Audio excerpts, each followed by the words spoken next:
this is it. You have made it. It is the final week of bootcamp, which means if you haven't already got your exam this week, it's going to be next week or the week after. So you are so close to the finish line now. All the prep you've been putting in is about to pay off, and this final video is just going to run through what your 14-minute prep time could look like. So I've got 3 cards, a read aloud, a role play, and a picture task, and I'm just going to talk you through my thought processes as I am preparing each of those tasks. Hopefully it will fill you with confidence that you know what you're doing so that you can go and smash your speaking exam. So let's go.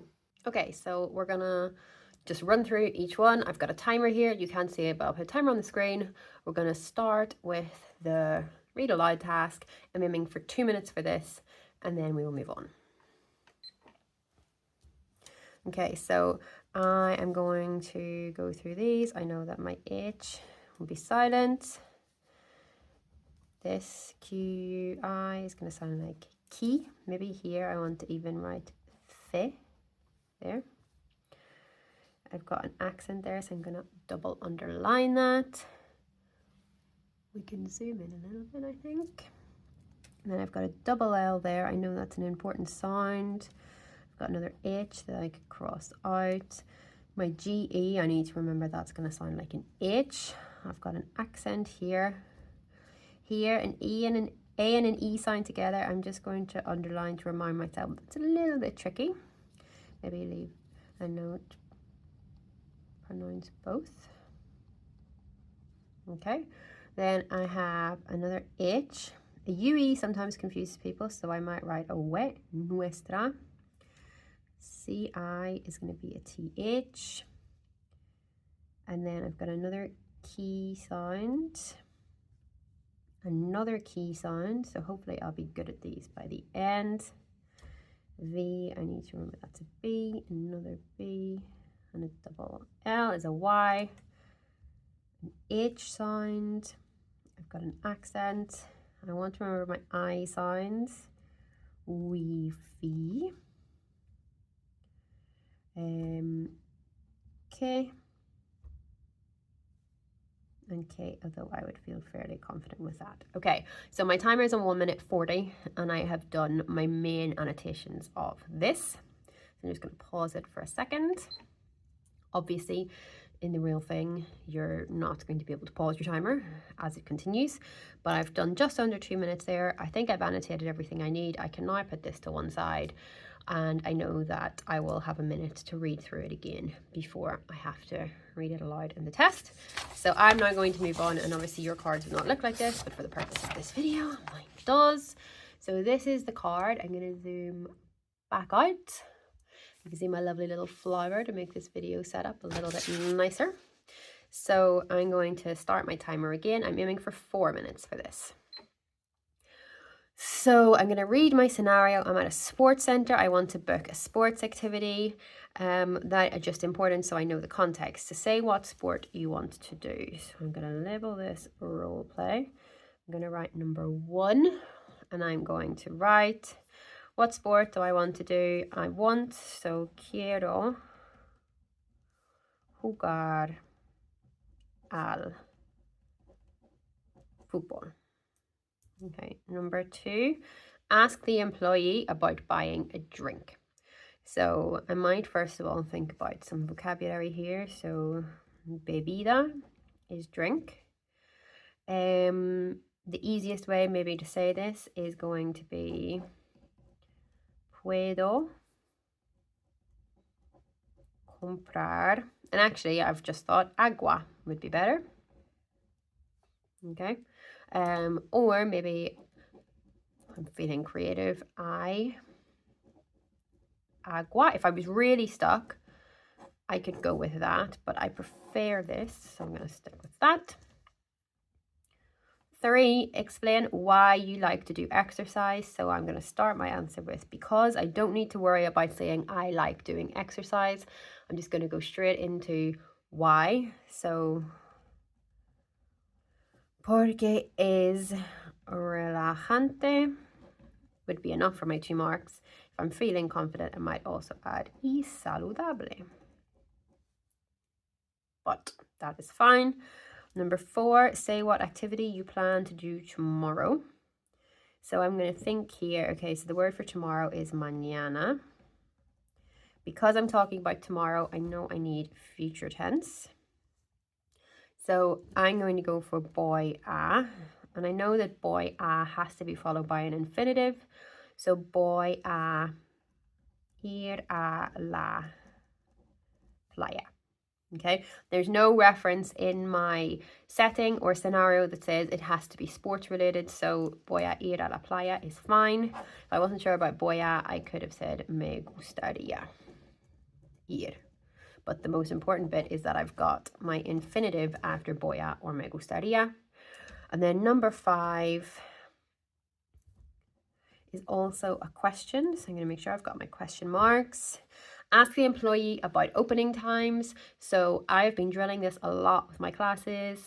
You would have also seen it in previous videos. So the specific question for what time it opens is a qué hora abre. So I know I'm at a sports center. So if I can, I could say el centro would be probably my easiest answer. The actual word for leisure center would be polideportivo. Or if I wasn't sure, I might just go for la piscina, because that wouldn't be wrong given that it just says in opening times. I could specifically, realistically ask in a sports center what time the swimming pool opens. Underline my question marks just to remind me that that is a question and that my tone of voice should try to reflect that. And there we are, 20 seconds off hitting 4 minutes. So I'm going to just pause my timer here. So that's my role play. Again, obviously we don't have the luxury of pausing our timer in the real exam. And I'm just going to swap out my cards. So finally, I've got my picture. Okay. I have been doing higher for these for the purpose of this video, but it's a little bit harder, so I think it's more helpful to talk through the processes for that. But if you're doing foundation, this is still very purposeful. So then the final thing I need to do, I am currently on 5.5 minutes. I've got until 14 minutes, so I've got just over 8 minutes now. So I'm gonna start my timer for my picture. I'm going to remind myself, first of all, I'm going to label it here. And I'm going to remind myself that I need to talk about people, location, and action. And action is the one that people often forget. So I'm just going to underline that and maybe remind myself at the start that that is going to be está or están plus ando or yendo, just to make sure that I don't forget that as I go through my task. So now I'm going to start with this is me following the format that I have learned for describing a picture. There are many videos on this if you want to scroll back through the bootcamp. Otherwise, if your teacher has taught you your own formula structure, then use that. So en la foto hay 4 personas. I'm going to write these out in sentences, so it's easier for me to just see where I'm at and follow along as I'm reading it out. Creo que son una familia. Hay 2 padres y 2 hijos, or niños, you could say either, but hijo is the word for child, specifically, of parent. Then I can talk a little bit about their appearance.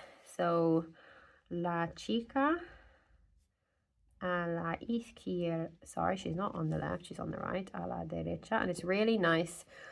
I know if I can add a little bit of detail about where they are. So la chica a la derecha tiene el pelo castaño y largo. I could also, if I want to add more detail, I'm feeling confident.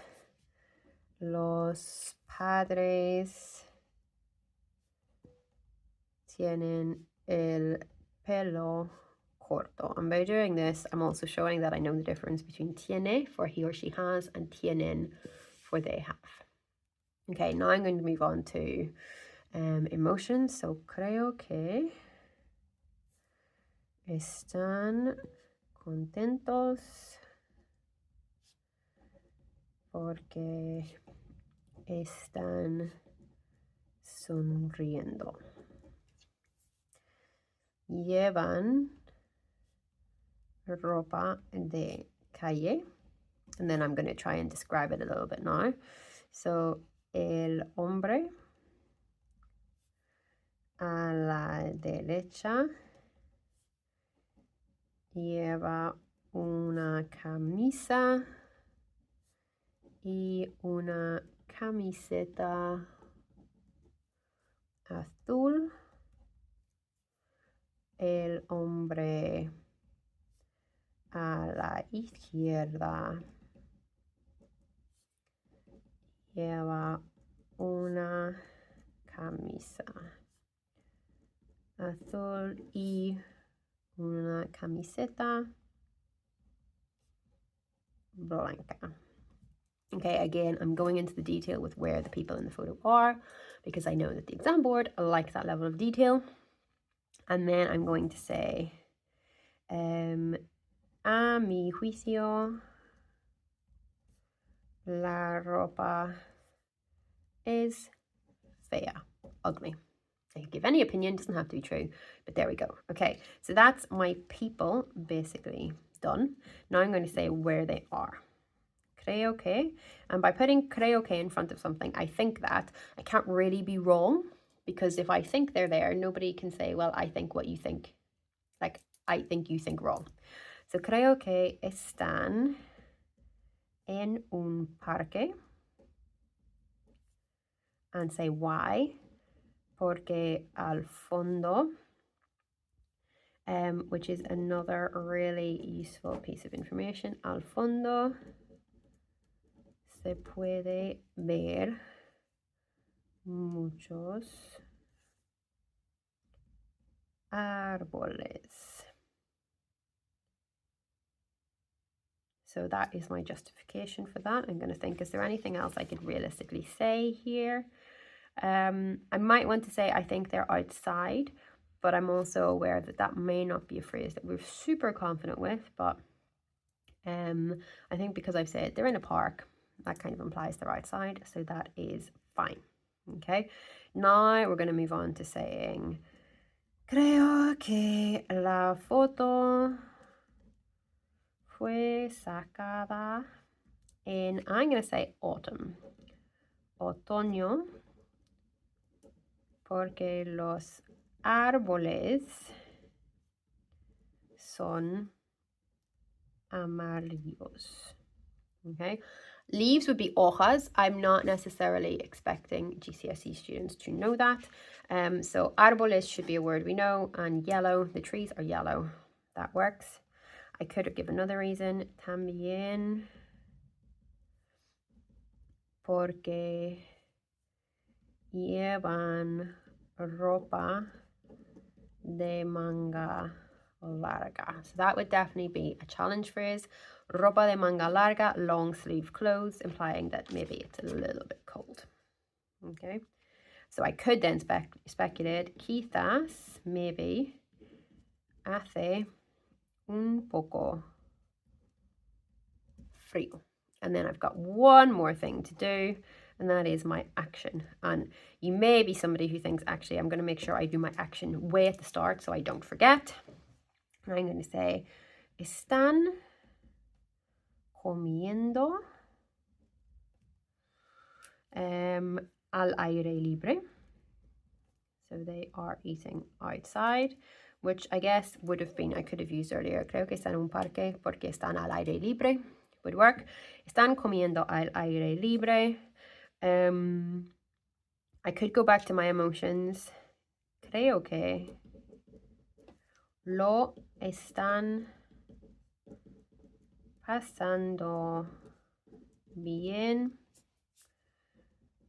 porque están sonriendo.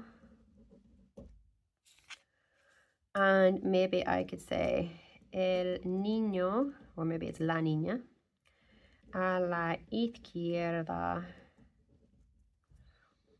está comiendo.